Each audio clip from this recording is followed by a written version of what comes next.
மாவட்டம் ஊட்டியில் நூலகத்தில் இருந்து 116 ஆண்டுகள் பழமையான புத்தகம் திருடப்பட்டுள்ளது.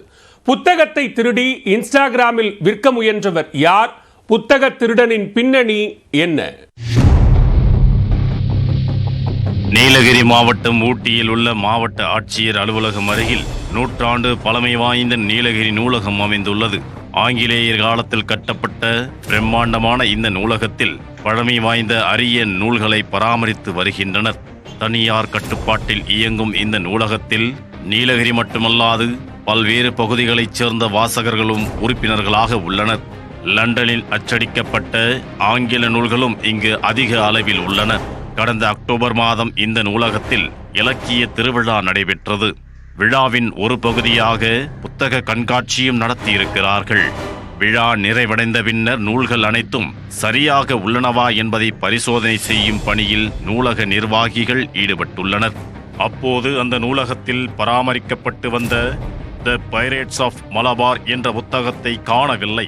லண்டனில் 1907ஆம் ஆண்டு அச்சடிக்கப்பட்ட 116 ஆண்டுகள் பழமையான புத்தகம் காணாமல் போயிருப்பதைக் கண்டு அதிர்ச்சியடைந்தனர். அதைத் தொடர்ந்து நூற்றாண்டு பழமையான புத்தகம் காணவில்லை என நூலக நிர்வாகிகள் ஊட்டி காவல் நிலையத்தில் புகார் அளிக்க வழக்கு பதிவு செய்து தீவிர விசாரணை நடத்தி வந்தனர். இந்த விழாவில் இளைஞர் ஒருவர் நீலகிரி நூலகத்தில் முத்திரை பதித்த பெரிய புத்தகம் ஒன்று விற்பனைக்கு இருப்பதாக தனது இன்ஸ்டாகிராம் பக்கத்தில் பகிர்ந்திருப்பதை கண்டுபிடித்தனர்.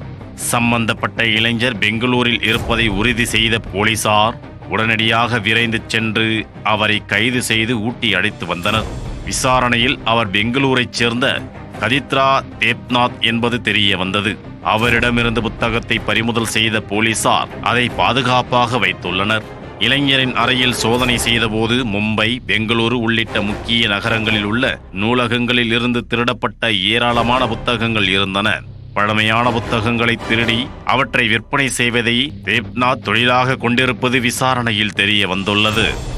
நீலகிரி நூலகத்தில் திருடப்பட்ட தி பைரட்ஸ் ஆஃப் மலபார் புத்தகத்தை இன்ஸ்டாகிராமில் ரூபாய் 15,000க்கு விலைக்கு கேட்டும் அவர் வழங்கவில்லை.